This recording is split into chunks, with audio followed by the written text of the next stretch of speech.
Welcome back, everybody. It's Brenda here with another episode of the what is it called? The X podcast. I'm gonna call it the Pod Podcast. I'm like, that doesn't make sense. I'm not even gonna edit that out. Today I'm excited. I've got Jen Sulak on right now. You're making me laugh, Jen. That's awesome. Uh, Jen is an experimental artist and a wedding photographer, and we've been connected over the last, I want to say, couple months now because we met on a networking group, and I've been on Jen's podcast, which is Tattoos and Toddlers, and we've talked about our tattoos and talked about toddlers, although my toddlers are now like emerging adults. And Jen was also recently in the Aligned AF community membership, which I host for women entrepreneurs, and she gave this incredible, lovely, like it wasn't necessarily, I wouldn't even just say, oh, it was like an efficient or an effective presentation. It was just like lovely. Like I left going like so calm and relaxed and just like, I just need to make like a bougie like drink for myself and just kind of like chill after that session that you hosted within the community. And then now I get the, privilege of having you on my podcast. So I'm excited to have you here today. I'm excited that I get to have all the things with you. I love what you're doing for your community and a specific niche that you're serving. I think it helps that I'm kind of in that niche as well. Yes. And I really love that because, as we know, like I'm in Weirdo Weddings Photography, we have our niches that and our people that are looking for us and they're looking for that community. So I'm so glad that you've stepped up and to like serve the people that need you. And because we need that community. So I'm so Yeah. glad that I could be a part again. Yeah, I love that. Yeah, well, I didn't mention the fact that you also have this photography business, Weirdo Yeah. Weddings. So we'll get into that today, because I love watching it on Instagram. Just some of the people that obviously you get to share these, like, obviously heartfelt, warm, loving memories that anyone that has gone through, like, getting married or and you want to be able to capture that moment.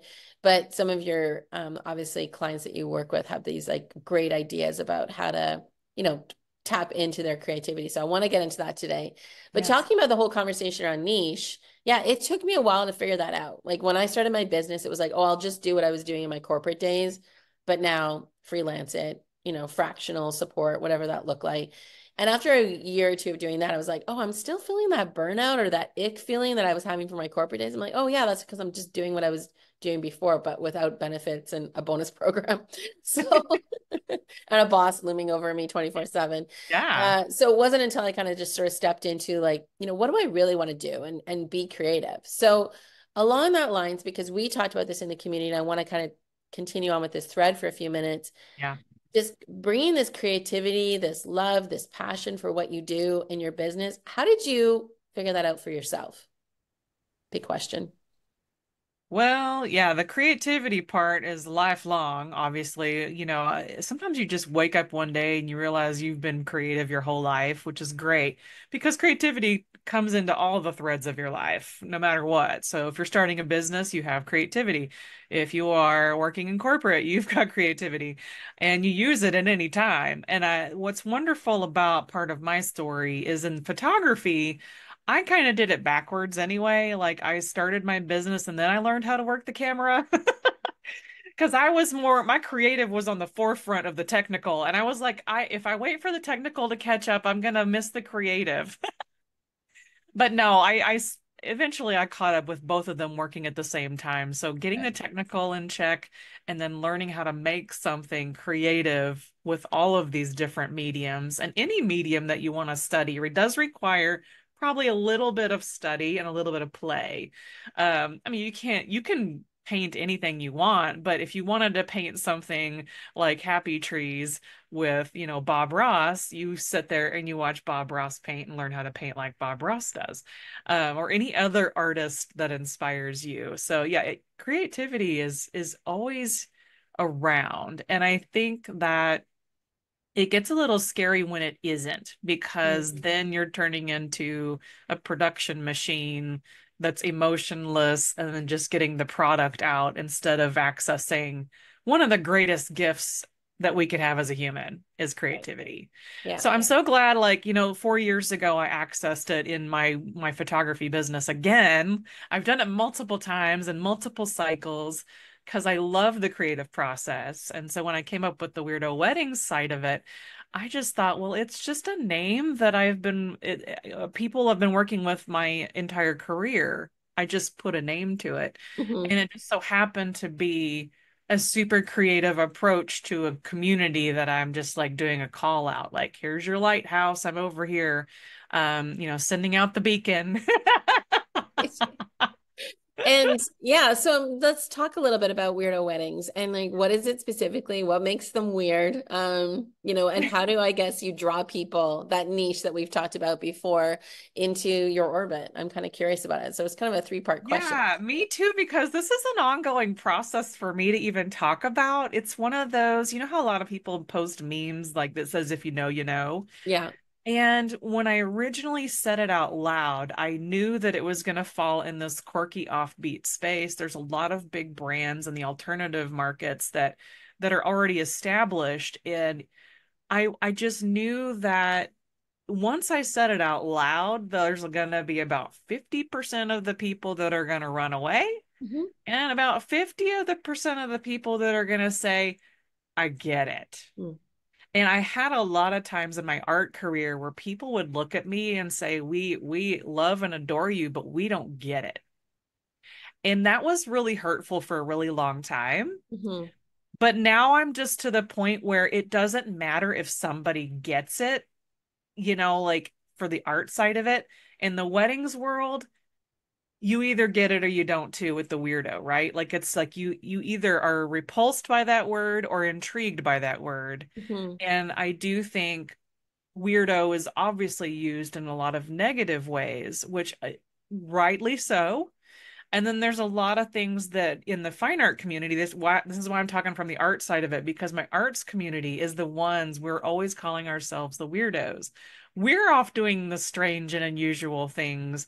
We're using strange and unusual props and making things that are out of our own heads and hearts that not everybody's going to understand. And Hmm. even our community might not understand. But the point is creativity inside of you needs to get out of you.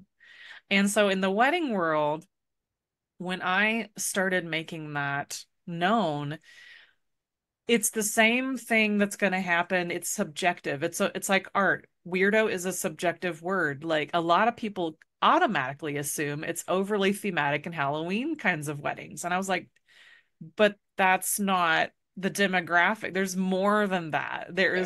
There's the people that they will never tell you how weird they are.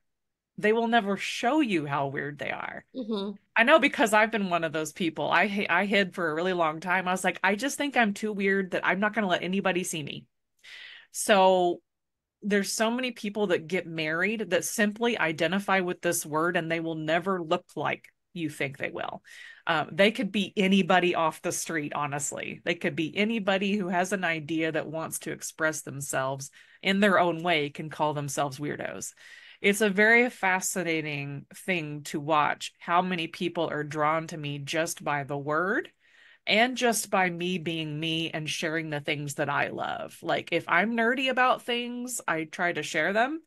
And if I hear people are nerdy about their things, I want them to tell me more about what they're nerdy about so I Right. can literally sit with them and nerd out with them. Yeah. And so every time I meet somebody who gets that look on their face and they're really excited to tell you about what they're nerdy about, those are weirdos too. Yeah, for sure. Anything that you're passionate about, right? It's going to make you unique and stand out in a crowd. And I love it. What's been, because I think you said it. I'm even conscious of this question that I want to ask you because I think sometimes there is this negative connotation with the word weirdo. But I think in your setting, it's inspiring, it's loving, it's caring, it's compassionate, and it's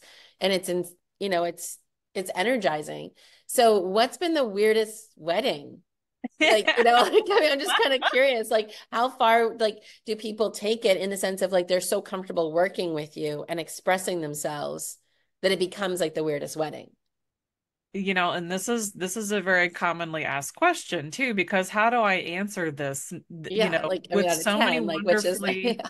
wonderfully weird people out there but I always go back to the one that was the most, to me, the most extravagantly long with a giant purple ball gown dress. That to me was probably the epitome of, I will be myself, I will do my wedding my way.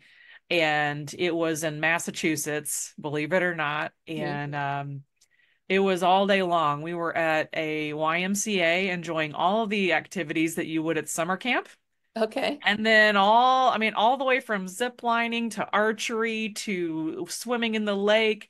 And then midday, we're getting ready for the wedding. And then everybody gets ready for the wedding. And then we all show up at the beach ready to, do the vows and everything like that. And then after that, had a fully choreographed dance, and she had everything nerdy that she could think about at her reception, including game references, decor that was unique and interesting to me. And I was just, all I could think of was like, how many things do I need to capture while I'm here? So to me, that was the most overly, I don't want to say the weirdest wedding, but definitely like the overly awesome kind of wedding where I Yeah. felt like somebody was truly like expressing everything they wanted to do the way they wanted to do it. I love that. Yeah. And it's to me, it's not weird. It's just like uniquely them and Yeah. such a privilege, I think, for the people that get to come to those type of experiences, right? And sharing that with Yeah, and what couple. what what could be weird to somebody else is considered normal for the weirdos. So it's like we're not even calling ourselves, well, that's weird. It's really kind of our normal weird. Yeah. So I guess, what or who has been like sort of the inspiration or the draw for you to like go into this area of photography with your business? Like what sort of like was the impetus? Like you even said it like 4 years ago, I just did this. But was there something, was there a mentor? Was there something that inspired you to take that leap? There was, well, first of all, 2020 Yeah, forced us all to look at our lives. sure. And I think it was such a pivotal moment for many of us. And for me, because the world shut down and everything was stripped away, including my identity, I felt like, how you tell yourself my identity is not my job? And I think I Mhm. mentioned that Friday. Yes. Um, I realized how ingrained my identity was in my profession and my servanthood of Mhm. the world. My purpose and passions were wrapped up in everything I did.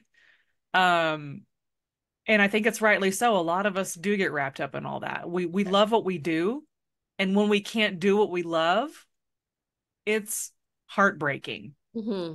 and there's so many people and it's almost like this grieving process, which I didn't understand at the time, that I'd already been a photographer for a number of years, and I was already starting to feel like I was becoming who I was supposed to be as an artist, and I was settling into this confidence I hadn't had in a really long time, since I've had this pivotal moments Hmm. since 2018 after I had my kid, and just refiguring out my identity at this point. And so 2020 shut it all down, and I'm like, oh God, what do I do? Who am I? Why am I here? What am I going to do now? And I can't say there was just one person. It was a whole bunch of people that were business owners that were having the same problems as I was, Right. and we were trying to in so many different ways encourage each other through it, because I was a photography business, but there's people that had buildings and rent due, and Hmm. lots of things that were going on in the world at that time where it made my problem seem not so big when I sat and listened to others. And but in that form of all these little small business groups, Right.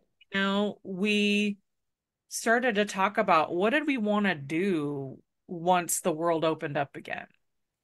And I don't even know what the catalyst was that made me think about serving my niche, but I was like, I'm already serving this group of people. I just don't have a name for it. And I was trying to figure out, and I just was on this call with several people, and somebody said it out loud. And I was like, you know what? That sounds like that's what I was looking for. And this is summertime.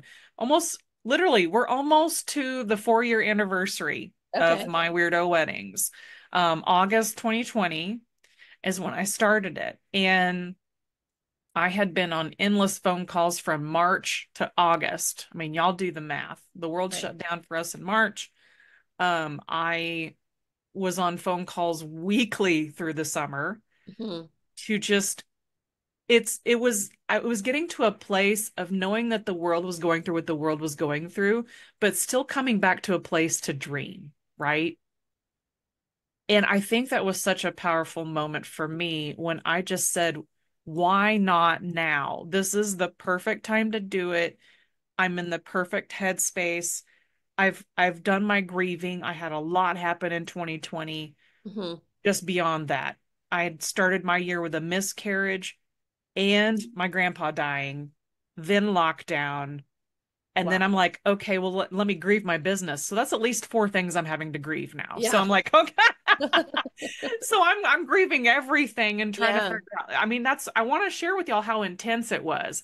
No, I I can imagine, right? We So, should not forget how intense it was. And I think every once in a while, if we get our little panties in a wad, we need to go back to that time where we were stripped of everything. hmm. Because I think it's important to remember the simplicity of your life and the simplicity that you can have for your life. It doesn't mean you're not going off and doing great things, but stay rooted. This is where the root comes Hmm. in. Stay rooted in who you are instead of what everybody else says you are, Right. or everybody that they throw words on you and you've thrown words on yourself. But staying rooted in who you are and where you came from, there's a different persona that comes with that. And I want to always be thankful from where I came from Hmm. and knowing that, yes, I've done some hard work. Yes, I've done this, but that's still not all my identity. Like, it's really not. Like, who I am is who I am, stripped away from all of that. Right. I And I love this story, and thank you so much for going yeah, back into it, because you've also talked about when you were inside the community about, finding the fun in things, right? And going after the passions. So it's like, I appreciate those four pinnacle things that happen to you. Some of them happen to a lot of us, some of them happen specifically to you, but taking yeah, that time to grieve, but then also tapping into what you're known for. Like your grief isn't necessarily your identity, and your past business wasn't your identity. And yeah. and tapping into those strengths of like, hey, I can create something new out of this. And going after those passions, that fun part. um, how did that play into you creating this business for yourself? That's the interesting thing is that by this point, when I had everything stripped away, I would just wasn't as afraid anymore to get out there and be who I needed to be. I, I shouldn't have to hide the fact that I like this, and this, right? Like, Mhm. I used to be silly about not even sharing that I like true crime documentaries. I was like, I like watching things about serial killers. It's very strange to like I do this. too. Oh, but I would never talk about it. So Yeah, I never had the opportunity to connect with other true crime people. So right. it's just very fascinating to me, all the things that I never let myself say out loud that I could have connected with people on for years and just never did. Um, but yeah, like it all led into this place of where I could be more of me instead of what we are sometimes photographers and marketers are trained a certain way, right? You're trained to Mhm. do certain things, say certain things. But what I really ended up and what I'm finding the world is really wanting right now is just flat out authenticity. Yes. Just be who you are and own up to anything that you've ever done. Mhm. Embrace the things that you've done over the lifetime because there's a lot of times where we just don't think our past skills are worth anything. And I think everything we've gone through is worth something. Every pain, every tear, every struggle. And that's when I was like, trying not to get caught up in everybody else's successes. Mhm. Because you're gonna forget that they had maybe have a rough path to get there too. They had their own struggles to get there. Yeah. And when I And they tell still could people, they still could be going through it, and maybe they're not sharing that. So that's the other yeah, part they're, too. Like, not everybody's open. I mean, yeah. we have to understand that not everybody is in that place. Not everybody is free enough to be who they are because they're still scared of other people or they're scared of themselves. There's so many different things that I know that was in my lifetime that I was like, well, some of that in the presentation was like, well, what's the point? Nobody cares anyway. Hmm. But you know what? We should be okay to share who we are. It doesn't have to be loud and obnoxious. Just share who you are. And Well, and the in your reality is some people will. personality. in your Yeah. And personality. yeah, and somebody will care because it's going to resonate with them. And it's like, are you sharing it with the 8 billion people on the planet, or are you sharing it with like a few that it's going to resonate with? And that, depending on if we're talking about overall life or we're talking about a stream of revenue, business Yeah. that we're trying to, make viable, again, I sort of look at it, it's like, well, do you want a business to service 8 billion people? Like, that's a lot of people. That's a lot of people's needs, a lot of people's aspirations, a lot of people's pain points. And you're just one person. Like, do you need 8 billion people in your business? Probably not, right? And so, can you make a viable business out of what? 400 people that are following you right now on Instagram? Like, reach out to them, connect to them, make those connections. Find out who likes true crime. Find out who likes weirdo weddings. Find out, who your people are. But I think you mentioned this also too in our session last week. So I'm bringing out all these gems for people that weren't inside the Aligned AF Yeah. community. Now you need to join the community and watch the replay. But Yes. but I think the other thing is you talked about this niche, and we're so afraid to be specific about who we want to work with, like who we are and how we can help those people. And those people are out there and they need us. And so once we, figure out who we are and how we can serve those people and get it out there and figure out like our messaging to like draw them in, like they've already been waiting for us. But we Yes. so like but you say it so beautifully. Can you say it like or can I Yes. putting you on the spot? But Your niche is waiting on you. They're just waiting on you to step into it. yeah. They're waiting on you to step up is basically what it boils Hmm. down to. And I think that's what I discovered as soon as I started Weirdo Weddings is like, you know what? This is the funnest thing I've ever done. Hmm. And this is the funnest part of my business is now I get to do a call out to people on I want to work with you and you probably want to work with me and I share who I am and who I serve constantly all the time because I want people to know and I go specifically it's not even about the photography at this point. I'm just showing the photography as a tool to communicate. Right. So I'm communicating to my people that you too could have this little fun accessory if you want this on your wedding day. Here's what it meant for somebody else, or here's my wedding, or here's my vow renewal, that here's the mistake that I made on my wedding.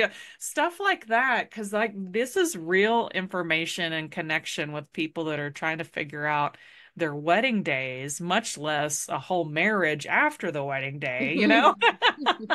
But yeah, like if they've been waiting on you this whole time, then you are the one who's needing to do the work to get to the next step. And I think that's a lot of the hangups for many people is that they're afraid to step into certain things.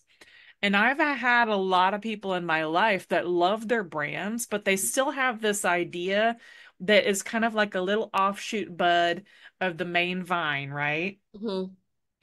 But it takes time and effort to expand into that. So a lot of people don't make the time. I think we talked a lot about prioritizing everything too. Right. Like you don't make the time to go follow that little path because you're just thinking, what's the point? There's no return of my investment. Hmm. However, it's something you super enjoy and love. I think it's worth the time to explore it. And if you explore it just enough within the parameters of how you have your life set up right now, I don't think it would take away from your life. I think it would add to your life if you actually just pursued whatever that idea is. And Yeah. for me, this is what this was. Like for me, I had to make the shift from Pink Light Images to Weirdo Weddings. And even though Pink Light Images still exists, I had to start talking like Weirdo Weddings now. Hmm. So it's like Pink Light Images is like I don't push it, I don't talk about it. I still have all the socials for it because that's what I was for, a lot of years. Right. I still have a Well, lot of and groups of and people from there. and yeah, and there's going to be some people like you mentioned, whether or not these are the accurate stats, but 50% will be like, cool, let's go over to Weirdo Weddings. Yeah, And yeah. 50% of them will be like, I don't know what she's doing and I'm out. And that like, or they'll just stay where they are or whatever. And it's not even a judgment. It's just like, this doesn't vibe with me. And that's okay. Yeah, But I think yeah. that also takes it back to that artistry or that creativity background that you have. And so much of, I think, business, like when I think about corporate days, is like, we need to be certain that this strategy is going to work. Like, what's the ROI of it? You mentioned ROI, right? And it just kills all creativity and Oh my gosh, yeah. possibility because we That want all this verbiage. certainty. And I do see this with a lot of the midlife women entrepreneurs that I work Yeah. with, is that especially if entrepreneurship is their first time, like, this stepping away from corporate into entrepreneurship is the first time they've ever done that. Maybe Yeah. they haven't necessarily been in an entrepreneurial, organization before, very like regimented, risk adverse, whatever. And now they're doing this themselves. They want this certainty. Like, how will I know that this is going to work, Brenda? And I'm like, you don't. But that's Hmm. entrepreneurship. That's the beauty of it. Like, you're constantly playing with that Play-Doh and you're massaging it, and it's going to come out differently every single time. And, so if you've got an offer, like, you might run an offer in January and it's going to look really different in June. It's going to really look different in August, or in October. So I think, give yourself that space to create. How I started my business 6 years ago and what I'm doing now, completely different. Even my Yeah. podcast, like my podcast, like that I started it in 2020. That was my creative outsource. Like, everything in my business sort of shut down. And I was like, okay, what can I do right now while I'm in this limbo state? I'm going to start a podcast. And my podcast was just a way to connect with people, because I couldn't go for coffees anymore with people. I couldn't like meet up with people. I felt this like my right arm being cut off type of thing. And I'm like, I'll just start a podcast and I'll just talk to people. And I had like friends, I had family, I had like cousins on, like just anyone that wanted to come and talk with me on my podcast. And then Yeah. it got reshaped into something else. But then even last year, I was like, you know what? I'm not going to do that. And I'm just going to continue doing this. Did I shut down the podcast? Did I like create a new podcast channel? No, I just told everybody, like, just so you know, I was doing this before and now I'm doing that. And this whole thing about like, well, people are going to notice and then people are going to think that I'm different or I'm not the same or there's something wrong with me. It's like, that is like so much in our head. And if there are those people, like, I always say, well, they probably weren't going to buy your offer anyway. So don't worry about it. And that They, I want to go back to one of your main points you yeah. made is not doing something because of uncertainty or not having certainty. Yes. I love that my husband's head lives in this space a lot. Like, he'll run through every scenario before he'll make a decision. And I'm like, you know what? Let's just go try it.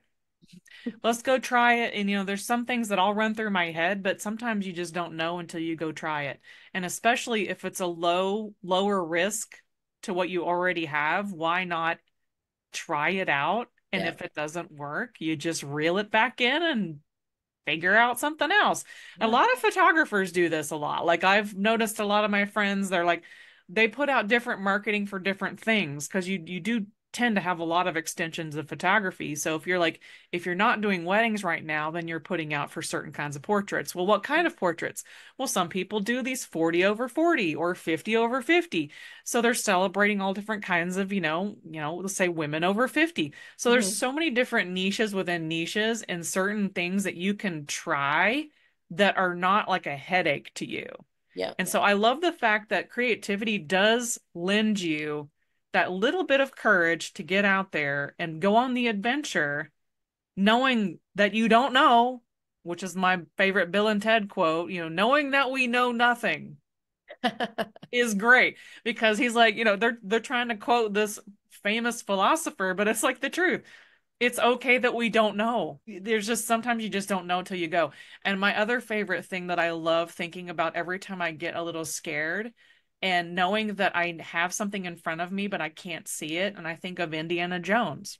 Hmm. Indiana Jones leaping from the lion's head. He could not see the path whatsoever. Hmm. He had to put his foot out and take a step. Well, what happened when it happened? He was on the path. Now, for those of us that remember that movie, by the way, this was Indiana Jones #3.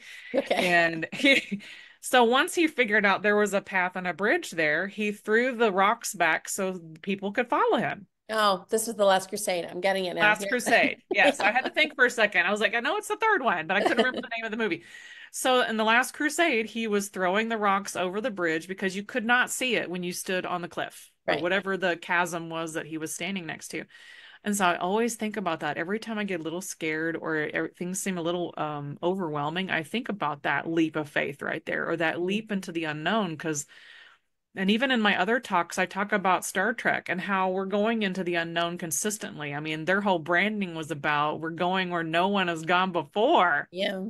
And it's a little scary, and you have to admit it to yourself. The more truthful you are, the better, because if you're scared, just say I'm scared, but I'm going to go do it anyway. Right. And and going back to the Indiana Jones thing, I like the fact that like, yeah, he took a leap of faith, but he also, threw out a few little rocks out there. I think that's the other thing that you've talked about is that when you do take that leap of faith, you actually do start seeing the gems or the precious rocks that were probably always already there. But now you see them because you took that action, you took that step. And it's just like, oh, wow, now I can pick up this one. Now I can pick up that one. Or Yeah. maybe those resources or those mentors or those coaches were always already there to help you, people that have done it before you. But because you were kind of fixed on like, I can't take that step, I can't take Your that vision was action. also blurry because you didn't Yeah. see Yeah. Yeah. it. Which is again another theme that you talked about last week, the vision piece. Like your vision was blurry. Maybe you need to go get an eye test. Maybe you need to get a different pair of glasses. Maybe you And need to I look at it from a different angle, shine a little bit more light on it. always, always do it from another angle because you're gonna find out, and that's where your creativity comes in, Hmm. is that as an artist, I'm always thinking about how can I flip this upside down and look at it differently. And I'm not even joking. I will even take a dress. I will flip it inside out. I will wear it in reverse because why not? Like if it makes sense and Yeah. you have a whole different other perspective, Yeah. then you should look at it from the left to the right, up and down, and then flip it around and think about it again. Then walk away for 3 days and come back. Guess what? You've got your answer. I mean, it's not always a cookie cutter answer. And I Hmm. think that's the brilliance about creativity is that sometimes you walk right into it. Sometimes you have to go seek it out. And sometimes there's a little work involved. And I like to think about like not just the gems that you're going to see along the path, but how about the ones that you actually have to go dig up? And I think that's a lot of people, they have hidden themselves and their real treasures inside these dark places. And so you have to go into them and you have to dig them out because they're there. Hmm. You've hidden them because somebody told you that that's not worth anything. And I'm like, I'm here to tell you whatever's in you is worth something and you better go dig it right back up and go find it because that's something that is waiting. And talk about your niche waiting on you. These are the things that people are waiting on you for is because there's something inside of you that hasn't even been tapped into yet. Yeah. And I only know because I've been living that. I know because I'm living it. Like you have to tap into it. Yeah. Oh my gosh. Okay. It's like our session all over again. Like you're so inspiring and so uplifting. And it's been a real treat to have you on today. I have a couple questions still to ask you. Let's go. Yeah, no, no, it's just nothing too heavy, but it's all on the lines of creativity. Like if I was to give you a billboard and you could put anything on it and it could be anywhere in the world, where would you put it and what would it say? Good Lord. Yeah. That's a big question. Is it? You're asking an artist? I don't have Yeah. time to design anything. Okay. Can you say the question one more time because I want to see it in my head as you ask it? Okay, you have a billboard. You can put anything on it, and it can be anywhere in the world. Where would it be? Where would you put it? And what would it be? Like, what would you have on it? I would probably put the words "You are loved." And if it's a billboard, it's going to be big words. Just the whole thing is going to be "You are loved" with a period. There's no Beautiful. question mark. There's no exclamation point. I mean, I could do an exclamation point. That would be fun. But the simple fact that we need to know that we're loved. Hmm. And I would put it, I'm trying to think of the most visible worldly space that we could do that at, I would put it in space where everybody could see it. The whole world. With a big flashlight on it. Yeah. It would have several orbital satellites around it so people could really see. And it's not a spaceship. It would just be this really amazing billboard that's, Right. shoot, why not? Billboard spaceship. There you go. You're creating it. Like, make it however you want. It's like Yeah, totally but I mean, it's open-ended. like there's amazing things in this world that we've done technology wise. Why not that? Like there's things that we use for good and evil. So let's just go ahead and put some more good out there. Amazing. And Jen, where can people find you? Like I know on the back of your screen, if you're watching this on YouTube, you can see your Instagram there, but on Instagram at Weirdo Weddings, but where else can they find you? Sure. So you can find my wedding photography and business at Weirdo Weddings. You can find my speaking brand, which is Pink Hair Jen. If you can't see me on this podcast, I have beautiful pink hair. So Pink Hair Jen is my speaking brand that is 2 years old. And if you are just very curious about my conceptual work and all the art things that I've done over this my lifetime. Pink Light Images Official is my what I call my art page on Instagram. So all these are on Instagram. It doesn't mean I don't have websites, but I love the fact that when you go to my Instagrams, it's like a rolling portfolio Mhm. of just really cool things that I've talked about or I've showed or I have coming up. It's like a live newsreel. Yeah, I love it. Yeah. Yeah. Because websites can be, yeah, a little They're a static. little static, but Yeah. I don't like to update it every other day like Instagram. Yeah, exactly. Yeah. That's awesome. Jen, it's Yeah. been amazing having you on today. Thank you so much for sharing your brilliance with us. Well, thank you. I was so happy to come back. Yeah. Amazing. Okay. Where's my record button? Here, it's recording.